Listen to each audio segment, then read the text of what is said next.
est paru il y a maintenant un peu plus d'un mois chez Gallimard un ouvrage de Louis-Ferdinand Céline qui s'appelle Guerre. Alors la presse en a beaucoup parlé. Il s'agit de manuscrits qui ont été retrouvés il y a un an ou deux et qui avaient été perdus par Céline quand son appartement a été pillé ou dévalisé au moment de son départ justement pour l'Allemagne, Siebenringen, où il est allé avant de se réfugier, de fuir plutôt au Danemark. Dans cette liasse de manuscrits très intéressants, on retrouve des extraits naturellement de ses grands romans, Voyage au bout de la nuit, un peu de Mort à crédit, et des manuscrits aussi qu'on connaissait mais qui étaient des parties qui inachevées, et des inédits, dont un inédit, c'est une série de feuillets qui s'intitule Guerre. Et c'est publié maintenant, d'autres suivront à la rentrée de septembre et octobre. Et dans celui-ci, de quoi s'agit-il? Eh bien, c'est d'un épisode. D'abord, le manuscrit a été écrit en 1934, c'est-à-dire entre le moment où il a cet immense succès du Voyage au bout de la nuit, qui est de 1932, et le 1935, où il publie le Mort à crédit, donc, qui a un succès mais moins important. Et entre les deux, il écrit donc ce manuscrit qu'on a retrouvé et qui est publié maintenant, et qui s'intitule Guerre.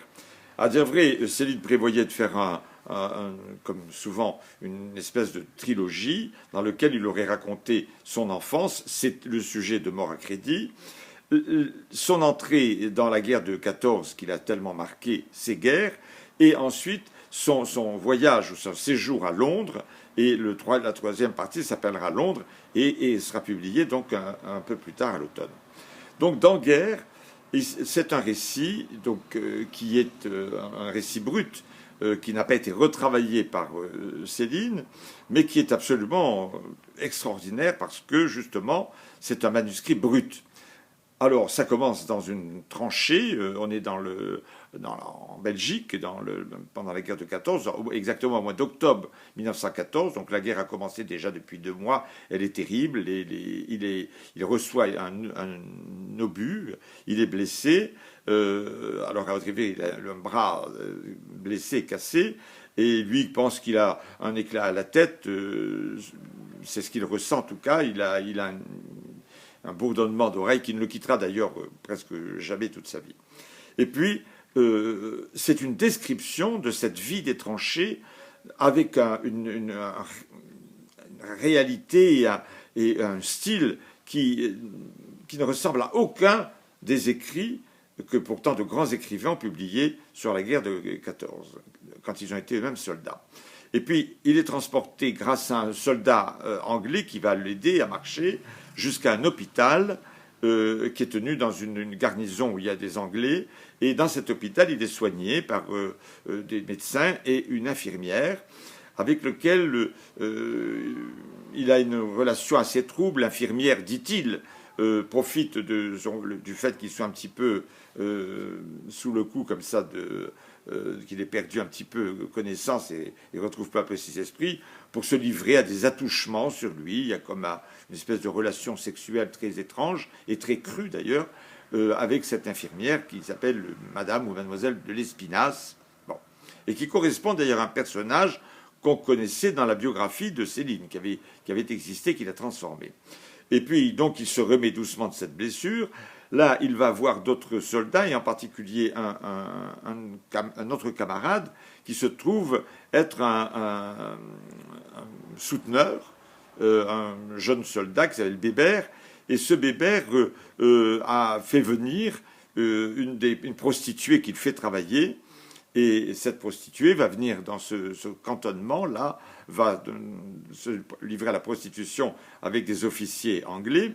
Et Bébert va l'accompagner dans des espèces de balades dans cette petite ville de la Belgique. Et Bébert, qui s'est mutilé lui-même pour ne pas retourner au front, va être dénoncé et va être fusillé, et donc va disparaître. Et dans le cours de ce récit, Céline va pas s'amouracher, mais va être un peu pris en main, si j'ose dire, par cette prostituée, avec laquelle il va partir grâce à un officier anglais. Il va prendre le bateau pour aller à Londres.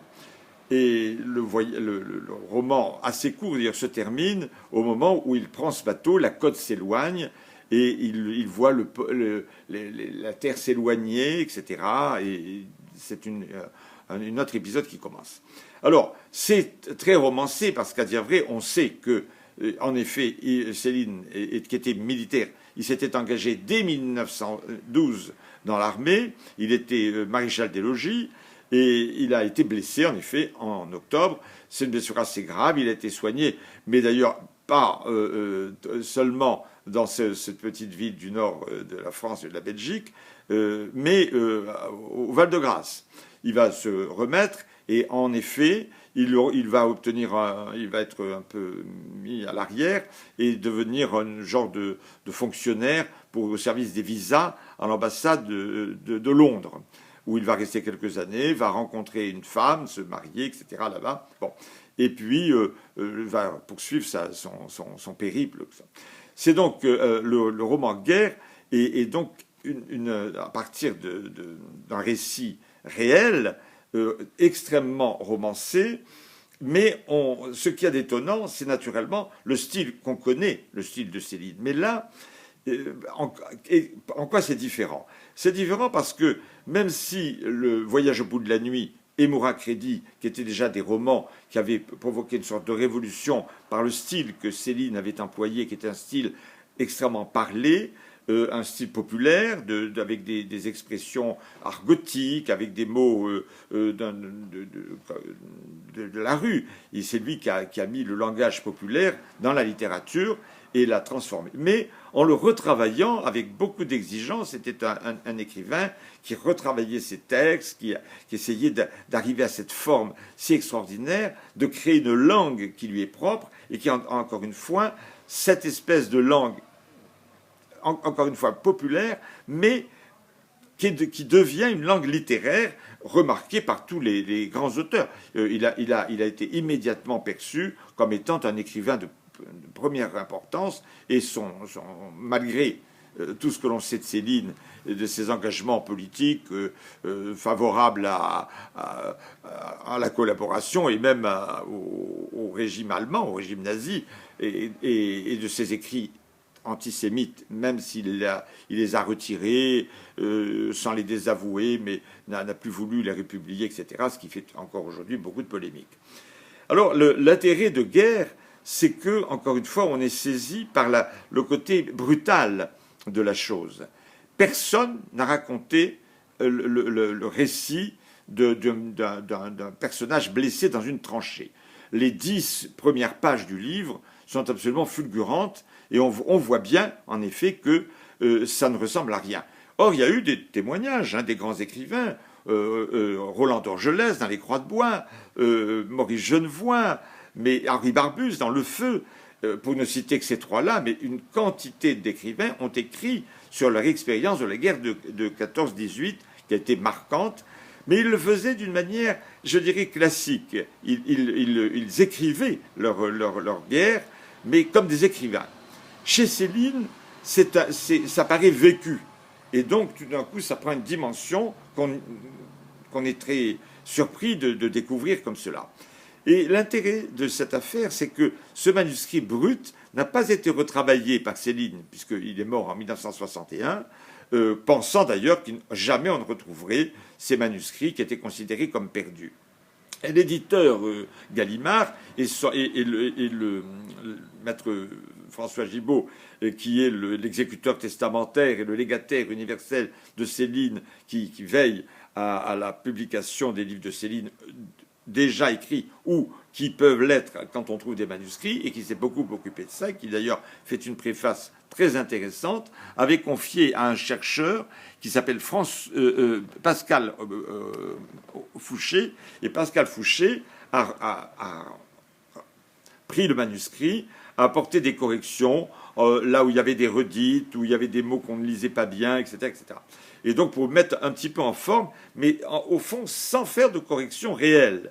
On a un matériau brut.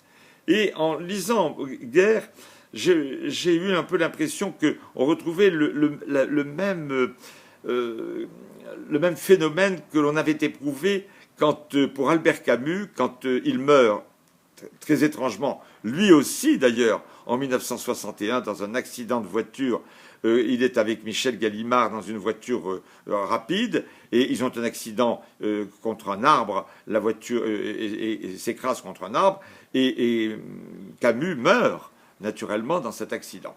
Et il a dans sa serviette un manuscrit auquel il est en train de travailler, et ce manuscrit, qui s'intitule Le Premier Homme, est le récit, là aussi, de son enfance. Et le récit du souvenir qu'il a de son père, qu'il a presque pas connu, car il est enfant, tout petit, quand le père part à la guerre de 14, et est tué où?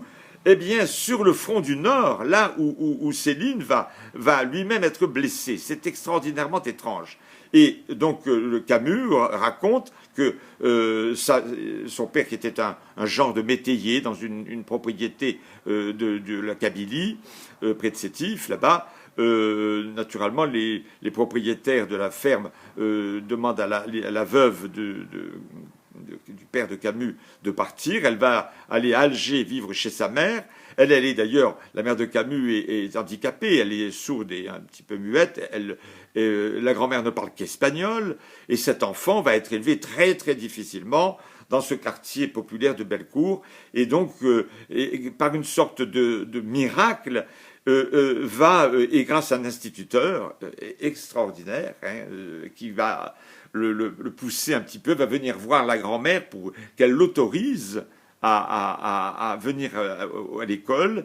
Il fréquentera le lycée, arrivera à faire ses études et à devenir l'écrivain immense qu'il a été.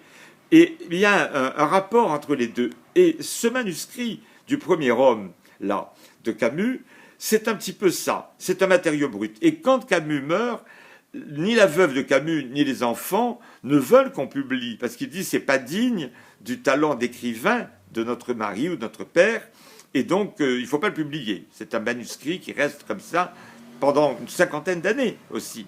Et puis finalement, il se décide, Gallimard le publie, c'est Le Premier Homme.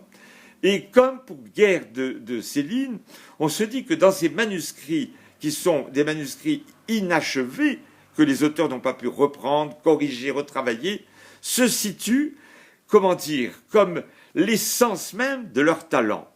C'est peut-être leur chef-d'œuvre, à l'un et à l'autre. Parce que justement, c'est cette écriture qui sort de l'imagination, qui sort de l'être humain, de l'écrivain, des écrivains qu'ils sont.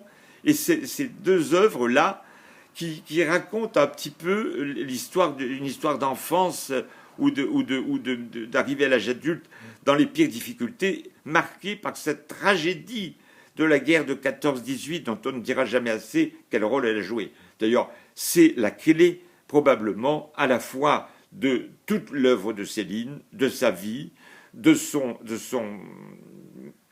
talent d'écrivain, également de son malheur aussi, parce que c'est là que va se forger cette personnalité si complexe, si excessive par moments, si dure, si cruelle et si crue.